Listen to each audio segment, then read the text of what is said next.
Hello there, good to have you with us. You're watching Eye on Africa. I'm Rochelle Ferguson-Bouillon. These are the top stories on the continent. The end of an era as President François Hollande prepares to vacate the Élysée Palace this Sunday. We asked what legacy he's left behind on the African continent. Fresh military unrest erupts in Ivory Coast with reports of heavy gunfire ringing out across several cities, including the two largest, Abidjan and Bouaké. We cross to the commercial capital for the very latest. And May 11th marks the anniversary of the death of reggae legend Bob Marley. In the West African nation Mali, the singer's message to fight for freedom continues to drive the contemporary Rasta movement.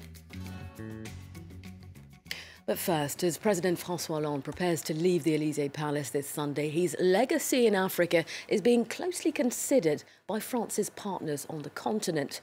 Well, during his presidency, France intervened in Mali and the Central African Republic, all this in a bid to stem unrest there.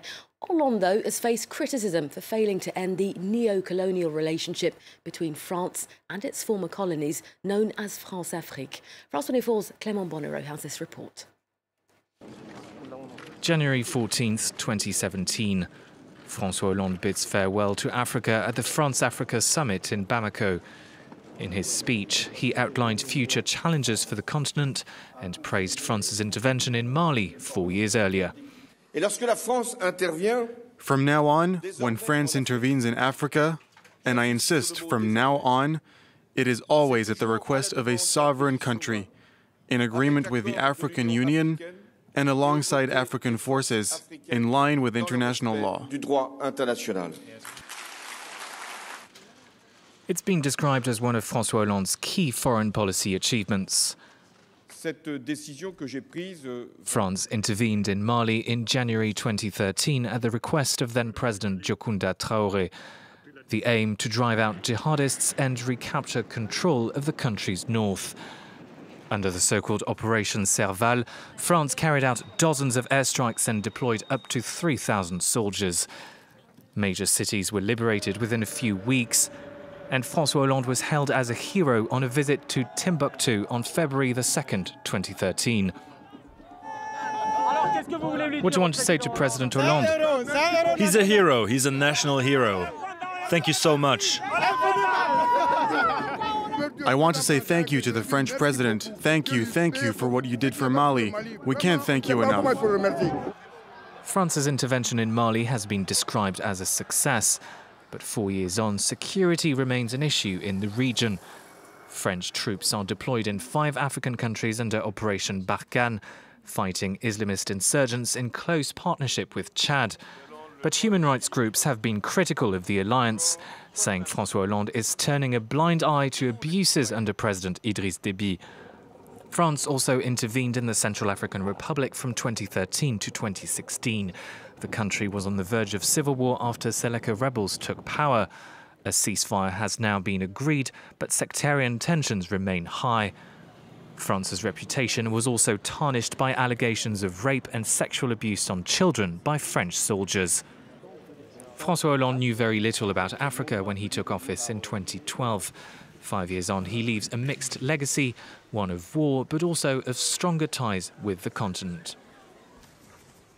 In other news, fresh military unrest has erupted in Ivory Coast, with reports of heavy gunfire ringing out across several cities, including Abidjan and Bouaké. While disgruntled soldiers reportedly left their barracks and blocked the streets, firing gunshots into the air over a pay dispute.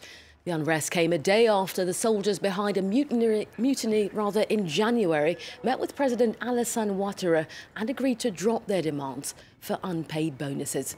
Well, to bring us the very latest, Sean Lingus is the New York Times correspondent. He's standing by in Abidjan. Sean, good to have you with us.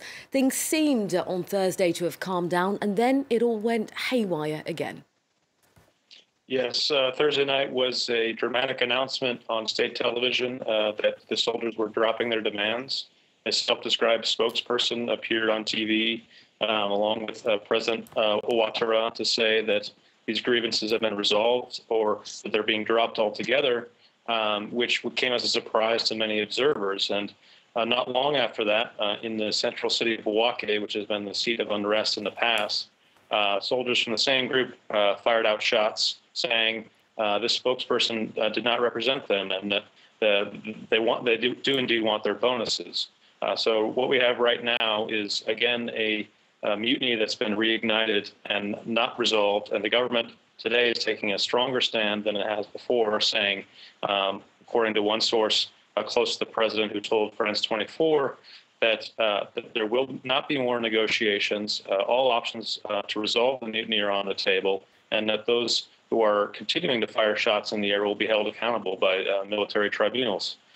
So that's the latest after that initial seeming breakthrough last night on state television. So the latest there. But as you said, we've seen this kind of mutiny in January. 4 months on, it's happening again. Not very reassuring in terms of ending this unresolved pay dispute with soldiers.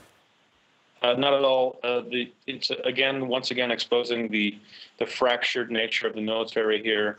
Some of these soldiers are the very same ones that helped bring President Ouattara to power. The government is getting impatient with them and asking them to see beyond their material needs and think of the bigger picture and the future of the country. But money talks, and the soldiers right now aren't looking much beyond their bonuses that they still expect to get. OK, Sean Lingus, you're the New York Times correspondent in Abidjan. Thank you. Next, the World Health Organization has warned of a new outbreak of Ebola in the Democratic Republic of Congo after a person who died of hemorrhagic fever tested positive for the virus.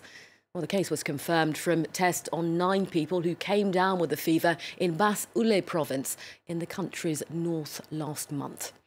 Well, the last outbreak of Ebola in Congo was in 2014 and it killed 42 people. The health authorities in DR Congo held a press conference a short time ago. Here's what they had to say then. This is the 8th epidemic. Teams and national experts who've helped to solve the problem here and in other countries during previous outbreaks. These are the teams that will be sent out to the field. So we know how to deal with this type of situation. Senior officials in Cameroon say strike action by dockers at the main port in Douala has blocked the export of over 3,000 tonnes of cocoa and 12 tonnes of coffee. Some 200 dockers gathered calling for a better basic salary and working conditions. The group reportedly blocked the entrance to the port, preventing people from getting in or out. Some of the dockers described their working conditions as modern-day slavery.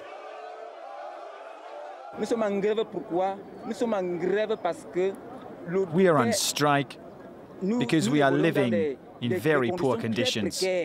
Total poverty. I've been working in this port for 19 years with my children. In these poor conditions, it's total slavery here. It's not work, it's slavery. It is the exploitation of man by man. That's the word.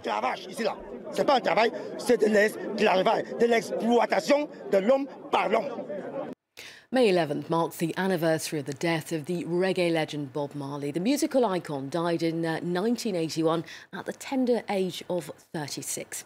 Well, his music is celebrated worldwide, including in Mali, West Africa. There, Bob Marley's political message is as strong as ever within the contemporary Rasta movement. Our correspondent sent us this report. In Mali, Bob Marley's music isn't the only thing he's remembered for. A leading modern Pan-Africanist, Bob Marley's fight for freedom and a united Africa is something that's carried on by the country's contemporary Rasta movement. Mohamed Batili is president of the group. To be a Rastafarian today in Mali means working towards a democracy and good governance, in order to increase access to drinking water and health systems, as well as better security, more jobs, and defending people's property.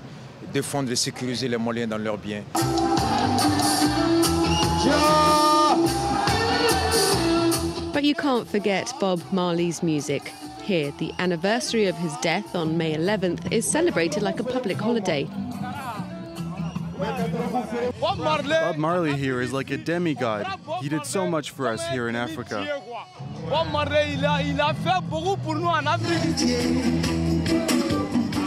This may be a party, but in a post-conflict country like Mali, political debates are never far away.